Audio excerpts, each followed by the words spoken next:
Anton, Irons United, and we are back with a transfer show that we do over the summer, we do over the winter.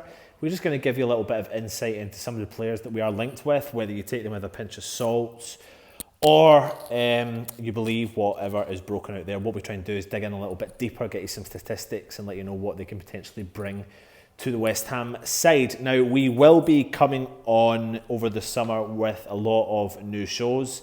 A show coming up soon that Stell's preparing is a really in-depth look at all over West Ham squad and the potential incomings and outgoings from that squad and what he believes we'll need. So yeah, keep your eye out for that. But we'll just get straight on to some of the news that's coming out of West Ham over the last couple of days, or the journalist news. We'll see what the media have been reporting. So one of the players that we are linked with is Gustavo Cuellar, currently playing his trade in Flamengo. He's a Colombian international, he's 26 years old, and reports are suggesting that there is a deal in place for him to come to the London Stadium. A lot of other teams have been interested in him. He is going to be playing in the Copa America over the summer for Colombia, so if a deal's going to get done, potentially they're saying it'll get done after the Copa America. I think West Ham would probably be intrigued if they are seriously interested in this guy, try and get the deal done before, because as we all know, competitions can really inflate a player's price. It looks like we are cutting ties with Obiang, so and obviously Carlos Sanchez is 33, he's had a bad injury, so we'll need to kind of shore up that position in the middle of the field. His nickname is the Pitbull, which probably fits him with West Ham quite well.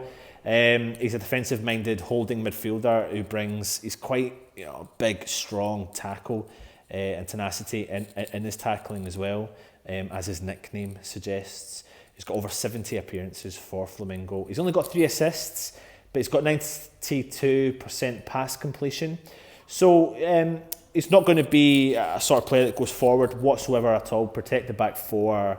Get your comments in below. Let us know your thoughts on that player, and also do we need to strengthen in that position?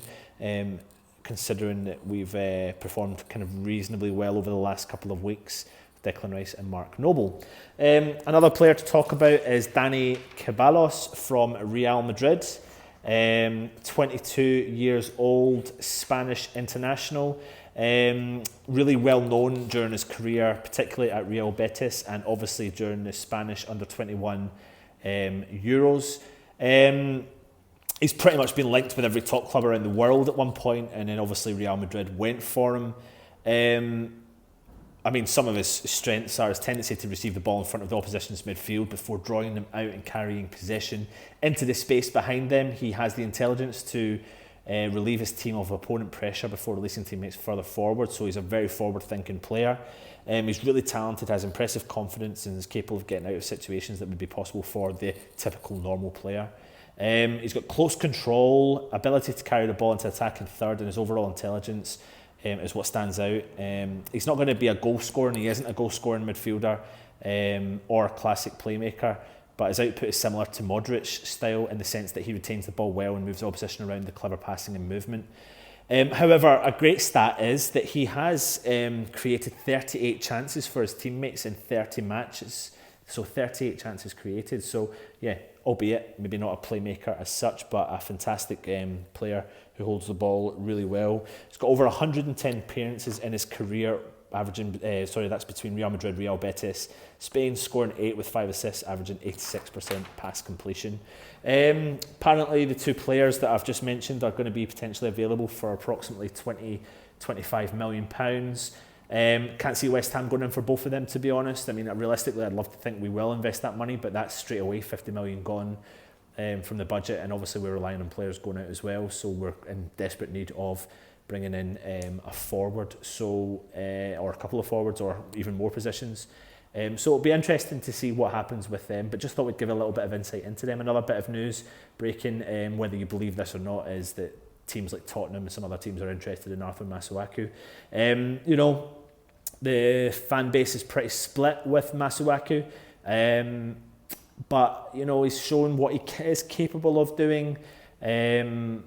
but I think he's probably done enough to stay, albeit is he the sort of player, I can see him having a bit of an ego and whether or not he would want to stay at the club. But I think if Pellegrini wants him to stay, he will. It'll be an interesting summer just to see what happens with Masuaku. Make sure you get your comments in below. Make sure you like the channel. Short, sweet transfer news. We're doing this all the way through the summer, giving you a little bit of insight into all the players that are linked with West Ham and some of the players that potentially are going to be leaving the club. And yeah, keep getting the comments in, subscribe, all that sort of stuff. I've been Anton, this is Irons United. Come on, you Irons.